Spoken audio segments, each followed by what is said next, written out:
Hey guys, নমস্কাৰ good morning সকলোকে মই জানবী সকলোকে স্বাগতম জনাইছো পুনৰবাৰ মোৰ চেনেলৰ আনি ভিডিঅ'লৈ আশা কৰিছো আপোনালোকে সকলোৱে বহুত বেছি ভালে আছে আপোনালোকৰ আশীৰ্বাদত আমি ভালে আছো আপোনালোকৰ সকলোকে লগত লৈ যে ব্লগটো ষ্টাৰ্ট কৰিছো আৰু টাইম এতিয়া হৈছে মানে 10টা পাৰ হৈ গৈছে দেই 10:20 আৰু আজি হৈছে আমাৰ গাৰ্গীৰ ভেকচিন আছে 4টা ভেকচিন 4টা Do you hard boy? Gargi বহুত excited. Vaccine লবলে। হাতিবা কাম বন কৰি পূজা দি মিলি আজৰি হলো এতিয়া মানে ৰাতিপুৱাৰ কাৰণে খানা অকমান বনাই আছো আৰু ভাত দালি বনাই থৈ যাও অকমান মাংস সবজি আছে হে খাব আৰু আলু বইল কৰি আছো বাৰু দালি লগত একেবাৰে আলু দিছো তাই গা পা ধুৱাই মেলি তাৰপিছত যাম আৰু লাহেকে 10:30 11টা মান যাম আৰু লাহেকে ভাত হলে তাইক ধুৱাই মেলি যাম আৰু তো আজি ভিডিঅ' এনেকৈ ষ্টাৰ্ট কৰিছো চাই থাকিব শেষলৈকে দিনটো কি হয় দেখাব চেষ্টা কৰিম আৰু লাহেকে যাম আৰু পিয়া ঘৰত গৈছে আহক আহিলে পিয়াৰ ওচৰত দি তাইক এতিয়া মানে খুৱাই মেলি গা ধুৱাই তাৰপিছত ৰেডি কৰাম আৰু যাবলৈ বলা গাইজ আৰু এতিয়া গৈ আছো ভেকচিন দিবলৈ গাগি চব হৈ গৈছে তাই যাও আৰু লাহে লাহে খোজকাঢ়ি যাম গাগিক ভেকচিন দি আহিলো আহি তাইক এতিয়া খোৱালো আৰু একদম ইমান কান্দিছে এই ভেকচিনটো মানে জ্বৰ নহয় নিবিষায় হলে মানে অকমান বিষাব আৰু অকমান মানে কি এনেও আমাৰ ডাঙৰ মানুহ অকমান ইনজেকশ্যন দিলে বিষায় আৰু সেই আৰু কিন্তু বেছি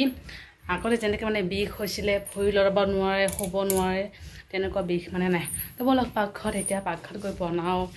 টাইম এটা কিন্তু পাৰ হৈ গৈছে চাগে টাইম চোৱা নাই আহি তাইক ফিডিং কৰিলোঁ আৰু কাপোৰ খুলি মেলি এটা 10 হৈছেনে যাওঁ সৰু মাছ আনিছিলে পনা মাছ বিয়াই মানে কাটিছিলে তো বলক পাকঘৰত জোলনাত থৈছে তাৰ ৰুমত এয়া হৈছে মাছখিনি ফ্ৰাই কৰি লওঁ এটাকে এৰি দিওঁ আৰু এয়া হৈ আছে মাছ চব্জি পানী দি দিলোঁ একটা অকল মছলাৰে বনাই আছো দেই মাছ আৰু দুটামান ভাজি গৈছোঁ কাৰণ আমি দুজন মানুহ খাম দাদা বা মই পিনাক বা মই কাৰণ এজন নাখাব মানে ইয়াতে সকাম আছে যে আমাৰ ঘৰৰ ওচৰতে তাতে মানে খাব দুজনৰ ভিতৰত এজন খাব আৰু মই ইয়াতে খাম আৰু পিয়া মানে নাখায় ঘৰত গৈছে যায় তাই আহে নে নাই ঠিক নাই তাৰমানে অকণমান দুখ পাইছে পৰি গৈছে মন কৰি পিনে মচকা খাইছে নেকি এয়া 2 পিচ মাছ আৰু আলু পিটিকা ৰাতিপুৱা আলু পিটিকা আছে যে তেলেৰে মানে থৈ দিছোঁ আৰু যদি খাই খাম আৰু নহ'লে সন্ধিয়া পৰঠা বনাই দিম পৰঠা খাই বৈ এতিয়া অকণমান ফুৰি আছোঁ আৰু গাড়ী শুই উঠিলে তাই সেই ভেকচিন দি আহি যে খুৱাইছোঁ তাই শুয়ে আছিলে মানে আমি ভাত পানী খাই মেলি উঠিলোঁ তেতিয়া উঠিলে আৰু তাইকো খোৱালোঁ বিষ নাই বাৰু এতিয়া জ্বৰ নহয় অলপ মানে ভেকচিন দিলে বিষাই ন সেই বিষে থাকিব আৰু ইয়াতকৈ বেছি বিষ নহয় A few moments later. Hey guys, good evening. সকলোকে বহুত সমস্যাকো লগ পালো বাপেক যে কিফালে গান শুনি আছে গাখীৰ অকণমান গৰম কৰোঁ আৰু গাখীৰ গৰম কৰি আলু পৰঠা অকণমান বনাওঁ তেনেকৈ বনাম বুলি কৈ আছে আৰু চাওঁ যদি সি বনাইতো বনাব নহ'লে মই বনাম ভোক লাগিছে গাখীৰ আগতে গৰম কৰি লওঁ নহ'লে বেয়া হৈ যাব সেই দুপৰীয়াতে গাখীৰ গৰম কৰা হোৱা নাই দুপৰীয়া দাদাও মানে যাব খোজা নাই পিনাকো যাব খোজা নাই হ'লেও মানে দাদা ভাত খাই পেলালে ঘৰতে পিনাক গৈছে আৰু লাহেকৈ তাতে খাই মেলি আহিলে পিনাকৰ মানে অকণমান বজাৰ যাব লগা আছিল দুপৰীয়া সেইকাৰণে সি ভাবিলে যে ভাবিছিলে মানে ঘৰৰ পৰাই খাই একেবাৰে ওলাই যাব আৰু আকৌ তাতে গ'লে আমাৰ ঘৰৰ সন্মুখতে আমাৰ এই ফিল্ড যে আছে ফিল্ডৰ ওচৰতে মানে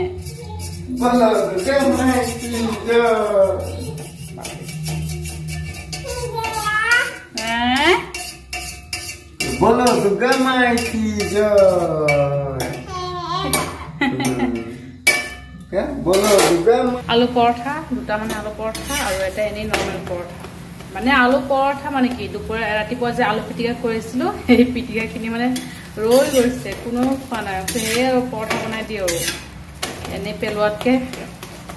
পৰঠা হৈ যোৱাৰ ফালে আৰু ৰাতিপুৱা মানে যোৱাকালি গাখীৰ আছে যে গাখীৰ একদম বেয়া হৈ গৈছে আজি গাখীৰটো মানে গৰমে কৰিব পাহৰিলোঁ এতিয়াহে গৰম কৰি লওঁ এক্সট্ৰাকৈ বেলেগকৈ থ'লোঁ আৰু উপায় নাই কি কৰিম বেয়া হৈ গৈছে সেইখিনি খাই দিব লাগিব নহ'লে আৰু বেয়া হৈ যাব এটা হৈছে আৰু এটা এয়া হৈ আছে আৰু এইটো হৈছে নৰ্মেল পট তিনিটা প্ৰিয়া নাহে প্ৰিয়া তাইৰ মাৰ লগত মাহী ঘৰত তাই দুখ পাইছে বুলি কৈছিল যে পৰি ৰাতি থাকিলে মোৰ কম কষ্ট হ'ব পাৰে তাই নিজে কৈছে ঠিক আছে যোৱা নহ'লে মই তাইৰ মায়ে যদি ঘৰত থাকিলে হয় তাইৰ মা যদি ঘৰত থাকিলে হয় তাইৰ মাৰ লগতে শুব দিলোঁ হয় কাৰণ ৰাতি অকণমান বিষ হ'ব পাৰে সেইকাৰণে তাই মানে ৰাতিপুৱাতে বেছি এজনী পৰি গৈছে মানে খৰি কাৰোবাৰ ঘৰত মানে খৰি দিছিলে এই খৰি লৈ যাওঁতেই মানে তাই পৰি দুখ পালে বেছি এজনী হ'লেও মানে মোৰ লগত গৈছে আৰু গাড়ীয়ে বেজি আছিলে যে ভেকচিন দিবলৈ গৈছে আৰু নহ'লে মই অকলে অকলে যেনি মানে কষ্ট কৰি গৈছে আৰু বেছিজনী এক্সট্ৰাকৈ গৰম কৰিলোঁ আৰু এইটো চচত গৰম কৰিলোঁ আজি গাখীৰ অকণ দি থৈ দিওঁ গাইজ আমাৰ এইফালে পৰঠা হৈ গৈছে গাড়ীও খুৱাই মেলি দিলোঁ চেৰেলেক খুৱাওক আৰু এতিয়া আমি যাওঁ সেই ৰুমত গৈ খাওঁ পিনাকী আজি পৰঠা বনাওঁতে চাহ বনালে A few moments later. তো গাইজ পৰঠা খাই মেলি গাখীৰ খোৱালোঁ তাই শুই আছে মাহঁতৰ ৰুমত আৰু এতিয়া ৰাতিৰ কাৰণে বনাম আৰু অকল ভাত বনাম টাইম বেছি হোৱা নাই 10টা হৈছে তো লাহেকৈ গৈ অকল ভাত বনাম আৰু আলু ভাজি কৰিব বাৰু ঠিক নাই আৰু প্ৰিয়াখনে কৈছিল যে তাই ভৰিত দুখ পাইছে তো তাইৰ মাহীৰ ঘৰত গৈছে আৰু তাইৰ মাৰ লগত তাইৰ মাটো মাহীৰ ঘৰত আছিলে কেইদিনমান তো আজিও যাব সেইকাৰণে মানে প্ৰিয়াকো লগত লৈ গৈছে অটত গৈছে বাৰু তাই খোজকাঢ়িব একেবাৰে নোৱাৰে ভৰিত মানে দুখ পাইছে অকণ মচকি গৈছে নেকি তো যি নহওক ভাত বনাই মেলি খাওঁ আৰু দাদাও আহিব বাকী আছে আৰু এইফালে পিনাক আছিলে ইমান সময় তো এতিয়া ওলাই গৈছে আৰু খাই মেলি ওলাই গৈছে তো যি নহওক আৰু ভিডিঅ'টো আজি ইয়াতে সামৰিছোঁ ভিডিঅ'টো ভাল লাগিলে লাইক কৰিব আৰু কমেণ্ট কৰি জনাব কেনেকুৱা হৈছে আৰু চেনেলটো ছাবস্ক্ৰাইব কৰিবলৈ কেতিয়াও নাপাহৰিব আকৌ লগ পাম এটা ব্লগৰ সৈতে ভালে থাকিব আপোনালোকে বাই বাই গুড নাইট